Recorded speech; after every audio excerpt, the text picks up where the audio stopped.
This channel does not promote any violent, harmful, or illegal activities. All content provided by this channel is meant for an educational purpose only. Top quality और consistent performance के लिए सिर्फ silver pump नाम याद रखना। অনেকেই বলে থাকেন বাংলাদেশের অন্দরে ভারত বিরোধী সলতে পাকানোর কাজটা নাকি তিনিই করছেন।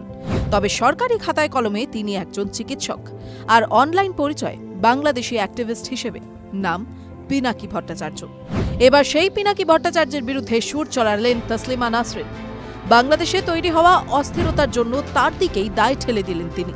নিজের সোশ্যাল মিডিয়ায় একটি পোস্ট করে তিনি লেখেন, অনলাইনের মাধ্যমে বাংলাদেশে ভয়ঙ্কর বর্বরতা, সন্ত্রাস এবং নৃশংসতা ছড়াচ্ছে।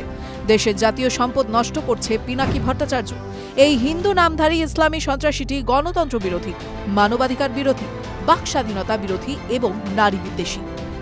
তার আরও দাবি, ফ্রান্সের প্রেসিডেন্টকে সবাই লিখুন যে পিনাকি ভট্টাচার্য নামক এক ইসলামী সন্ত্রাসী প্যারিসে বাস করছে।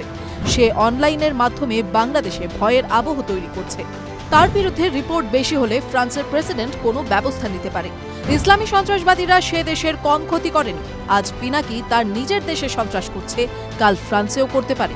সুতরাং প্রেসিডেন্টকে ব্যাপারটা গুরুত্ব সহকারে পর্যবেক্ষণ করতে হবে।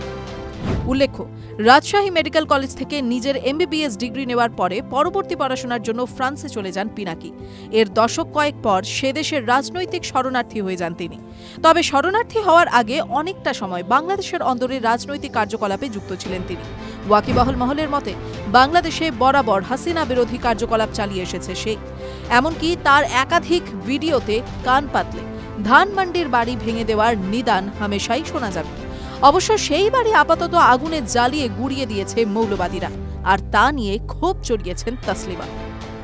রাজনৈতিক পিচে পিনাকি প্রথম জীবনে ছিলেন বাংলাদেশের কমিউনিস্ট পার্টির সদস্য। যোগ দিয়েছিলেন 1990-এর গণ অভ্যুত্থানেও। রাজনৈতিক জীবনের প্রথম থেকে তিনি আওয়ামী লীগ বিরোধী। রাজনীতি থেকে অ্যাক্টিভিজম। সোশ্যাল মিডিয়ায় পিনাকির পরিচিতি কোনো রাজনৈতিক নয়, বরং অ্যাক্টিভিস্ট হিসেবে।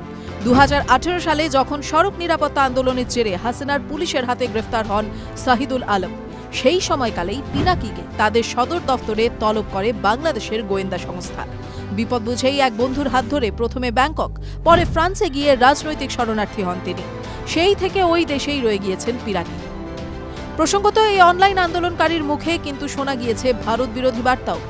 হুব্বা সিনেমাটি প্রকাশের পর তিনি বাংলাদেশের অভিনেতা অভিনেত্রীদের আর্জি করেছিলেন ভারতীয় প্রযোজনার সঙ্গে কাজ না করার।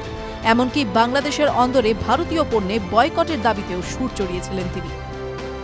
TV9 Bangla digital.